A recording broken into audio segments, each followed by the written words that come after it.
اور یہ زکوٰۃ کا بھی انکار نہیں کر رہے، صرف ہمیں نہیں دے رہے ہیں، تو ان کے ساتھ ذرا مصلحت کا تقاضا یہ ہے کہ کچھ نرمی کی جائے۔ ان کے بڑے پیارے الفاظ تھے، ایبدل الدین وانا حی، کیا دین میں تغیر کیا جائے گا جبکہ ابھی میں زندہ ہوں؟ خدا کی قسم اگر یہ حضور کے زمانے میں زکوٰۃ کے اونٹوں کے ساتھ ان کے باندھنے والی رسی بھی دیتے تھے، اور اب اگر یہ کہیں گے کہ اونٹ لے جاؤ رسی نہیں دیں گے، تب بھی میں قتال کروں گا، اور خدا کی قسم کوئی میرا ساتھ نہیں دے گا تو میں اکیلا جاؤں گا۔ اور اے عمر تمہیں کیا ہو گیا؟ تم جاہلیت میں تو بڑے سخت تھے، اسلام میں آ کر تم نرم ہو گئے ہو۔ یہ ڈانٹ ابو بکر پلا رہے ہیں عمر کو رضی اللہ تعالی عنہ۔ تو اچھی طرح جان لیجیے، اب میں نہیں کہہ سکتا کہ میں کس طریقے سے اس کو بیان کروں، کیسے ٹھوک ٹھوک کر آپ کے ذہنوں میں اتار دوں۔ یہ ہے اصل شے، دین کا سارا سٹرکچر ہی بالکل ریورس ہو جاتا، the whole value structure absolutely changes. دین غالب ہے تو وہ ساری باتیں ہیں جو ہم نے خوب یاد کی ہوئی ہیں۔ آخر حقوق والدین بھی تو ہے نا، آخر بچوں کے حقوق بھی تو ہے نا۔ یہ حقوق والدین جو ہے ان مہاجرین کو یاد نہیں آئے جو اپنے ماں باپ کو چھوڑ کر مدینے پہنچ گئے تھے۔ یہ اولاد کے حقوق انہیں یاد نہیں آئے، بیویوں کے حقوق یاد نہیں آئے۔ وہ تو فینیٹکس تھے نا، پاگل تھے نا۔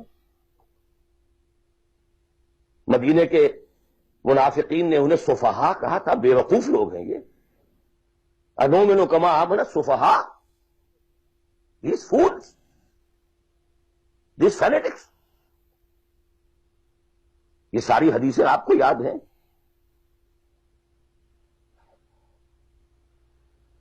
فرق ہے، اسلام غالب ہے تو مسئلہ کچھ اور۔ اچھا کھائیں، اچھا پہنیں، نوافل ہے، نوافل پر نوافل ہے، جتنی ترقی کیجئے، دنیا میں کرنا چاہیں دنیا میں کیجئے، روحانی ترقی کرنا چاہیں روحانی ترقی کیجئے، سارے میدان کھلے ہیں۔ علم میں، پروفیشن میں، کسی خاص فن میں ترقی کرنا چاہے کیجئے۔ دین غالب نہیں ہے، اور آپ خود 50%، 60%، 70%، 90% کافر ہیں، اس لیے کہ اس ماحول کا جز ہیں جس میں کفر کا نظام ہے۔ تو پہلا کام تو اپنے آپ کو اس کفر سے نجات دلانا ہوگا، پھر نماز بھی اسی کے لیے ہے۔ وَاسْتَعِینُوا بِالصَّبْرِ وَالصَّلَاةِ، مدد حاصل کرو نماز سے۔ کس کام کے لیے مدد حاصل کرو؟ The mission to make the دین آف اللہ سپریم، ان اقیموا الدین۔ نماز اس کے لیے سب سروینٹ ہے، اس کے لیے مدد ہے۔